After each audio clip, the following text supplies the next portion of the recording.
Hello everyone. Today we're going to go over a few different artists and we're going to look through my private collection. I brought out some pots that we could look at and we'll just go through each artist and look at some highlights here and there, and hopefully you enjoy. So here we are, a few different artists in here, from Ichio, Takamoto, Tofukuji, Wakamatsu, Kozan, so on, some antique Chinese in there as well. All within that 10 centimeter and below range. I usually don't collect above that. And yeah, so we could just kind of run through here. There are some very special pieces in here. I've been trying to grow my collection bit by bit over the years. For example, this is a particularly exquisite piece by Takamoto. So he is that, his family served the shogunate in the late 1800s, and, or actually mid 1800s. And once the government overthrew, there was a civil war, and basically the samurai class was removed, which he was a part of, and his father. So they moved to Edo, and he took up pottery. So in a way, he is a samurai, once samurai become potter. And yeah, he had a lot of unique glazes that he made. He did use molds. You could see the little dimples at the base of the pot, which is means that a cast mold was done, because they were trying to implement old traditional ways with new technology, and the cast mold was a Western technology that they implemented, but they still used a reduction wood fire kiln and created quite unique results. This I would classify as museum grade. It is very unique by this artist. Being this artist mostly made soba, celadon sort of glazes, much like this. This would be much more common. Also, as you can see with the dimples, cast mold. And yeah, as you could see, there is no signature at the bottom.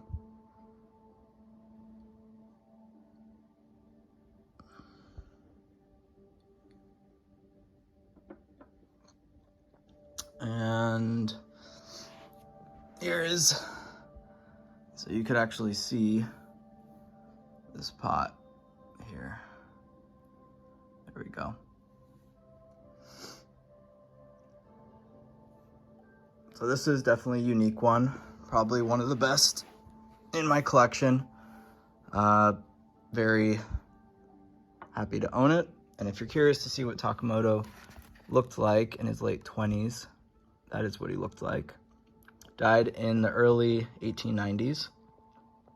And yeah, he lived only around 40 years of age, but he had tremendous output and won national awards for his artistry and innovation.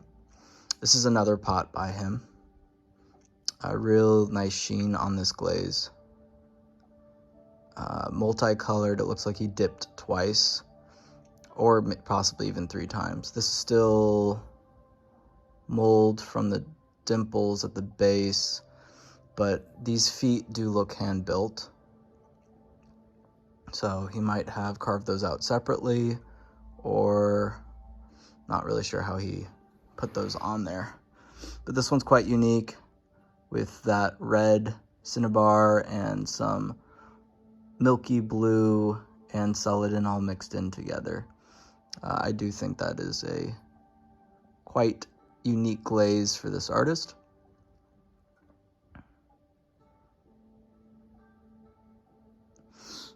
Very delicate, nice shape. This one, another strange glaze, which this artist seemed to enjoy doing these sort of glazes, where there's a bit of crawling and mix of a black and celadon glaze that has seemed to crawl on the surface. Very unique. I did have this one repaired. You can't notice it, but it is been restored since someone did fracture it.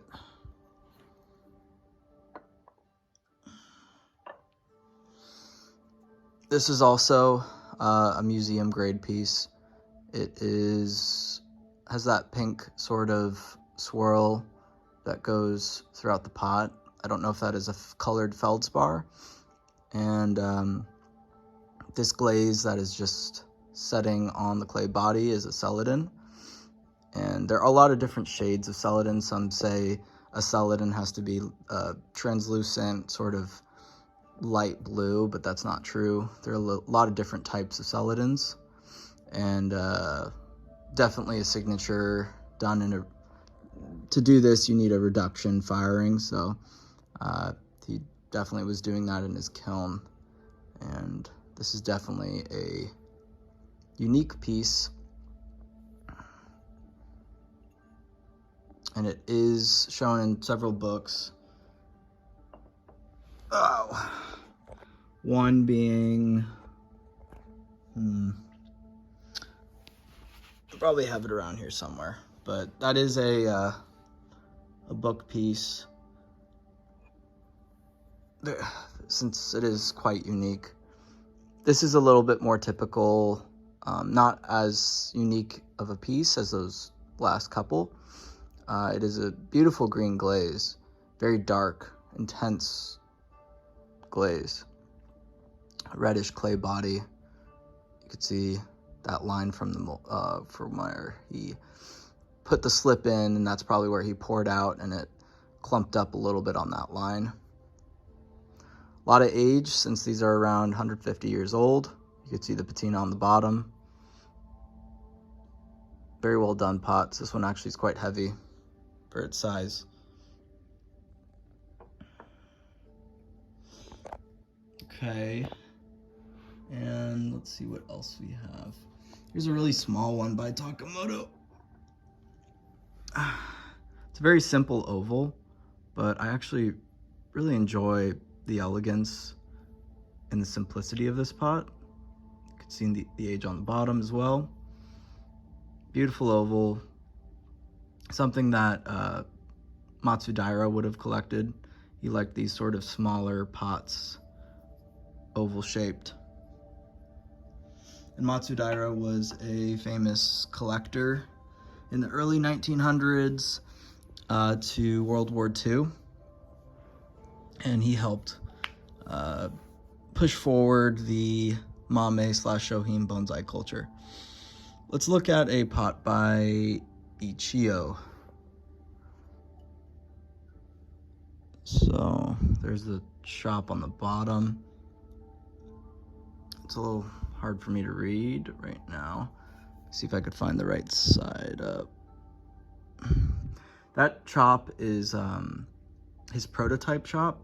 So usually fairly unique pots that he made have that chop. And this is an incredible glaze. Amber in color, thick with patina. This is one of 3. So he made 3 pots that came out like this. Apparently it was accidental, and he kept this in his private collection until near the end of his life. So it is another very unique pot. And this one, there is Ichio, 1982, near the end of his life. And there you can see it was 2 out of the 3. There was actually 3 of them. There's 2 ovals, and then there was this rectangle that I have. And yeah, very beautiful yellow color, Just quite difficult to get it this vibrant.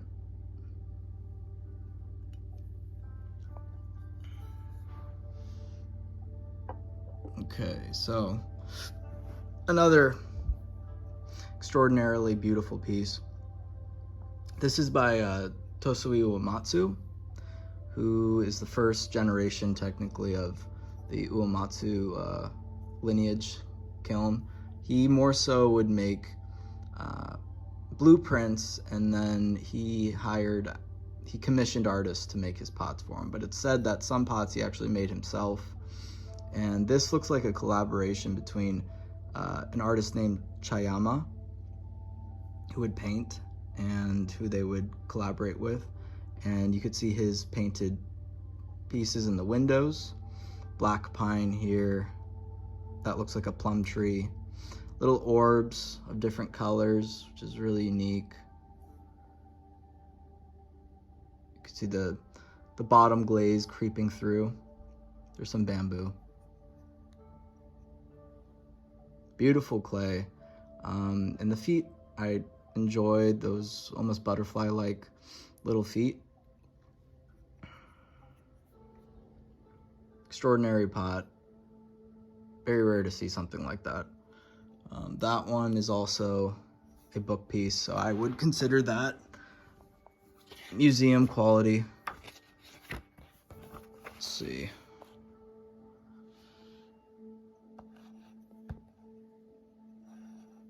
Not all, just because something is in a book does not necessarily mean it is museum quality, but when they are extraordinarily unique and exhibited in books, they can qualify for that, and it's really subjective. But you could get these registered as cultural masterpieces in Japan. They have a show in Gafuten where you could do that. And not all those pots are per se masterpieces. It is a bit of a pay-to-win sort of system, but I do think this one would justify that sort of reward. Here's a very dark Canton green by Tofukuji. Tofukuji is another famous artist who had tremendous output. So he made a lot of pots, but the good ones are pretty difficult to find nowadays, and there are a lot of fakes out there. And there's also a second generation. His son made some pots of his own, so sometimes it's hard to tell between the two. But this is a first generation pot. Nice crackle in the glaze. Patina on the bottom. You can see that's why it's a bit darker down there. It's also where the glaze pooled. And the lip itself is heavy with patina, very dark. Really nice pot.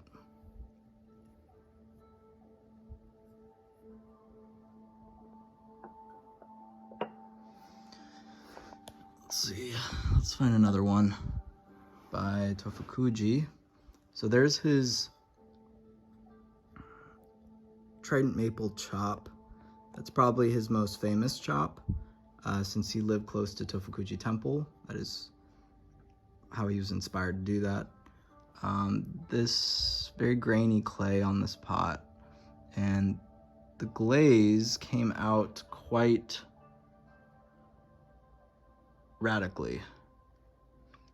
It seems to have crawled and moved a bit, but it is multicolored, very interesting, and there is some crystal formation if you look closely. It's usually from slow cooling in the kiln. If you cool real slow for long periods of time, you can have those crystals form. There's many ways to form crystals, but that's probably how these formed. Beautiful piece. Small. Nice drip on there. All right, let's look at a mini. So this one's also by Tofukuji. He used a lot of different clay bodies, which also makes it difficult to know which ones are real and which ones are not. But the feet on this one are very interesting to me. I like that. It almost looks like a little bat. And I really liked that little feature. This is, glaze-wise, this isn't the most extraordinary, being just a soba glaze, but it's very simple and the build is very well done. And it's a great mame pot. Great, simple pots are good with trees.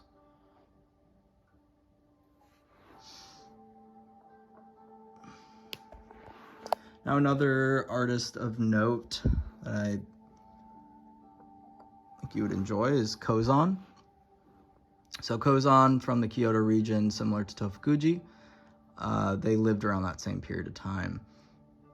This is a windowed pot. He liked making those.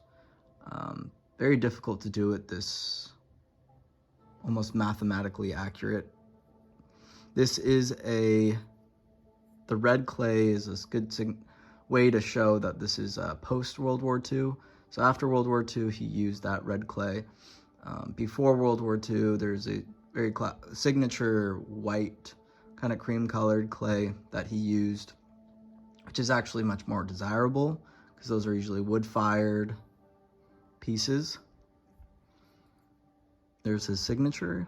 There's many other signatures too. But this is still a very nice piece, especially for its size.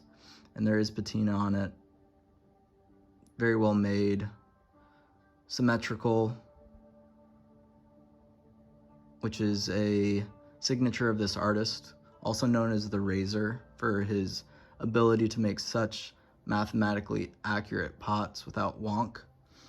So most artists have a little bit of wonk in their pots. As you can see, this one's by Wakamatsu, and there's definitely some wonk in there, a little bit very different. This is block carved, so it's made differently, but you could see the warpage. This one's nice still though. Dark lip. If you look at those little dots on the inside of the pot, that is actually, those are ash deposits from a wood firing. So as the ash hit, the ash itself acts as a glaze, and it will melt and cool on the surface of the pot. So those little specks in there are definitely a sign that there's some ash activity in the kiln. This glaze, very subdued, but still beautiful. And one of the many chops by Wakamatsu.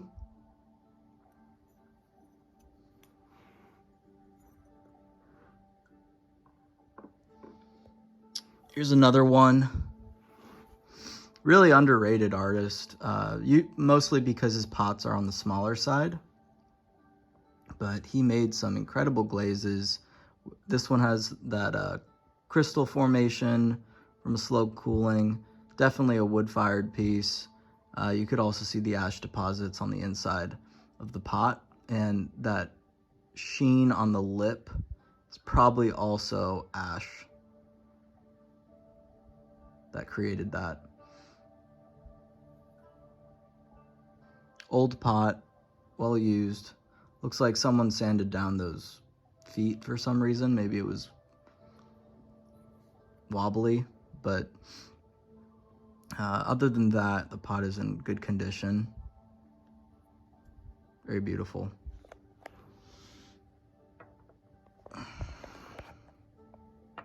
Here's another one by Wakamatsu. It is a cobalt blue, very beautiful monochrome. There's a little bit of wonk, but once again, this is a block carved piece rather than slip cast or pinch pot or mold or slab built. So this is all carved, very small chop, but beautiful. And let's look at one more. Here's another one by Wakamatsu, very teeny tiny small, but the glaze is extraordinary. On the caliber of a Tofukuji glaze, just the size is not there. And that's really the main reason he never got to the same popularity as a Tofukuji.